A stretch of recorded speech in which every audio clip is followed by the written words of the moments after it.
Pinagbawalan ni Senate Impeachment Court Presiding Officer Chis Escudero ang mga kapwa Senator Judge, ang prosekusyon at ang depensa na magkomento sa mga merito ng kaso ni Vice President Sara Duterte.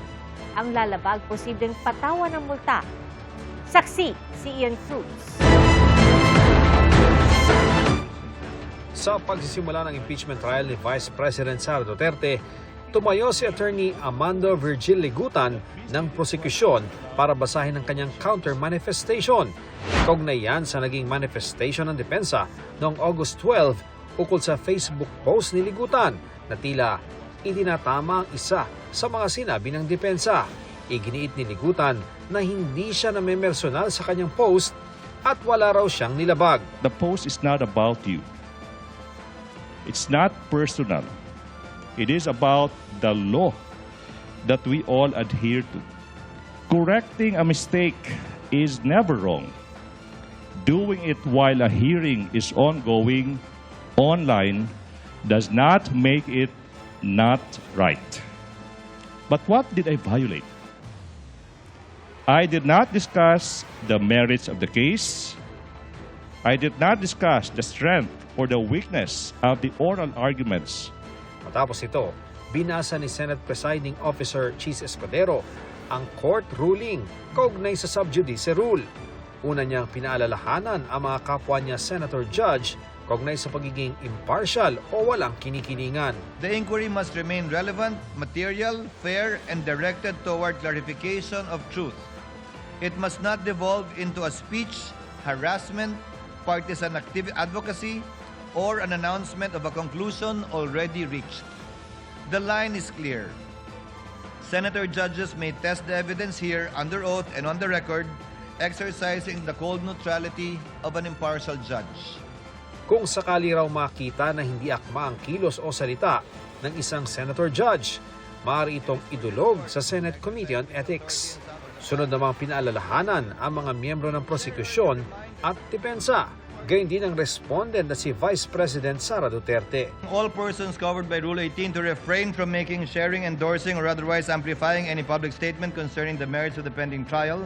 Counsel for both parties are further directed to observe the applicable provisions of CIPRA. Iniisa-isa rin ni Escudero ang mga parusa rito na susundin ng two-strike rule. Sa unang paglabag, maigpit na pagsaway sa harap ng korte.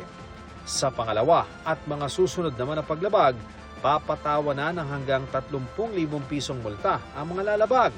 Maaari rin daw umabot sa puntong pagbawalan siyang magtanong sa testigo. Clearly, up to today, the spokesperson of both parties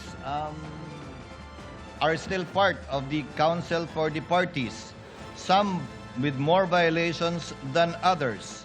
So without enumerating the counsels where this rule applies, I think you know who you are, given the entries of appearance you've already made. At kung isang abogado naman ang lumabag nito, The certified incident record will be transmitted and formal referral will be made to the Office of the Bar Confidant, the Integrated Bar of the Philippines, and or the Supreme Court for possible disciplinary sanction regarding the person's license to practice. nilinaw rin ni Escudero na palalagpasin na ang mga nakaraang paglabag. The court shall extend grace, exercise liberality, and wipe the slate clean.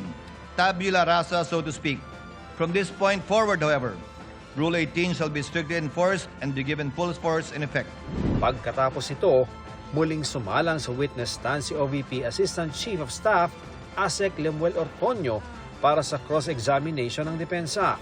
Una nilang sinilip ang hindi pagsumite ng physical and financial plan kasabay ng request ng OVP na confidential funds. Your request for additional budget was actually approved by the Office of the President.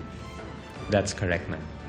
And in the process of approving your request for additional budget, no issue whatsoever was raised by either the DBM or the Office of the President regarding the documents that you submitted. We did not receive any comment regarding the submissions that we've made.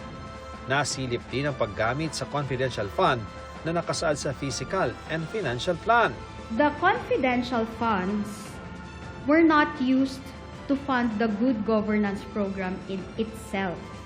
but the implementation thereof. Yes, that's correct, ma'am.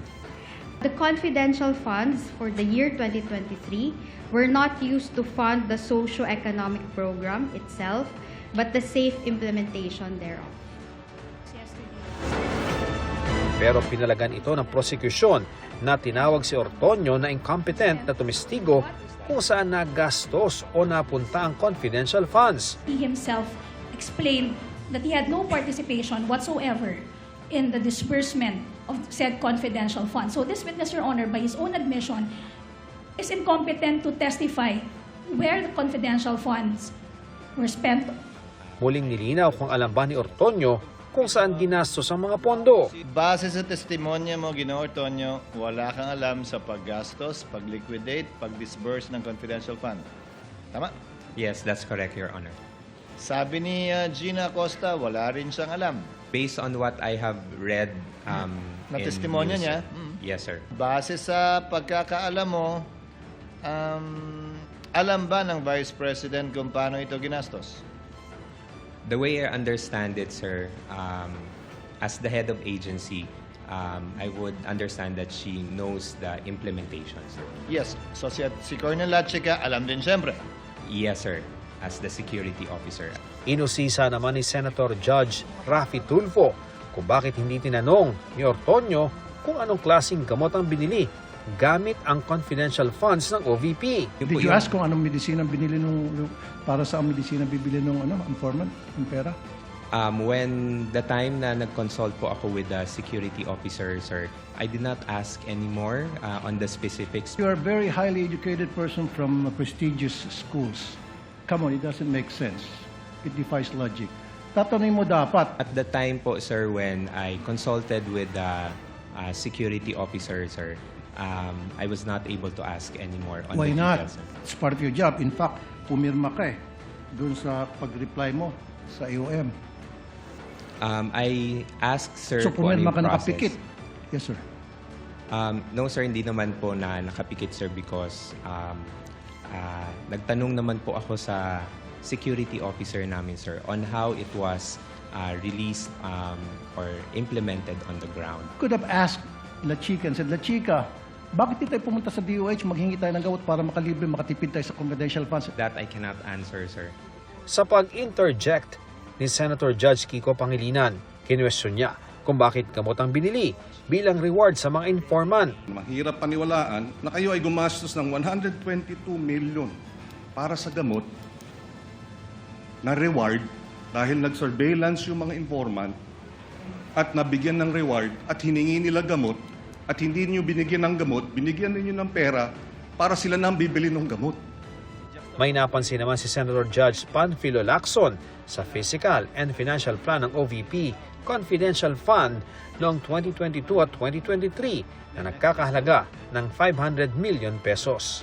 Anya, tila iisa at copy-paste lang ang nakasulat na physical target. Percentage of activities implemented without untoward security-related incidents. Paulit-ulit po ito. Ano pong analysis nyo dyan? These are the activities that will be done, sir. I know. Hindi ba ito insulto sa common sense? Hindi man lang nyo binago ng konti. O ako na mag-describe. I think it's stupid. Sana man lang binago-bago niya ng konti. Sinilip din ang mga di pangkaraniwang pangalan sa acknowledgement receipt na pinirmahan ng mga informant. Minsan ang natanong ng ilang senator judges, baka alias ang mga ito. Ang alias po, anong kahalagahan? I'm not sure of the circumstances surrounding their use of alias. Under the anti-alias law, sir, inaalaw naman po yung paggamit ng alias provided kailangan po nakabanggit din, nakadisclose kung ano yung real name. That should be a non-issue because even them, they never claimed that in any of their pleadings before this honorable court. Kilala niyo po ba kung sino si Marcial Bonifacio? To be candid, Your Honor, Oh. I'm not. Sino po? Si Benigno I'm sorry, Aquino Your Honor. Jr. Si Ninoy. Siya mismo may alias. Dahil nabanggit si Ninoy, nag-react si Senator Judge Bam Aquino pamangkin ng pinaslang na dating senador. Tama po, si Ninoy Aquino po ang kanyang alias ay Marshall Bonifacio para makauwi po siya sa Pilipinas nung nasa Boston siya. Pero wala naman ho siyang confidential funds. Bago magtapos ang cross-examination, hiniling naman ni Senator Judge Mig Zubiri na hingin sa COA ang status ng kanilang findings sa confidential funds. Can this court make representation with the COA? If possible, during the duration of this trial, so that we may be guided as judges. Can they make their finding already with finality? The Commission on Audit is an independent constitutional commission, and I doubt if we would be well within our rights to compel them, similar to a mandamus, to act one way or the other. Sa cross-examination naman ng abogado ng bise, ipinunto ni Ortonio na hindi pa naman daw pinal ang notice of disallowance ng COA sa OVP at pwede pa itong iapela. Hindi rin daw umano ginamit ang confidential funds sa mga regular na programa ng OVP. Ako si Ian Cruz, ang inyong saksi.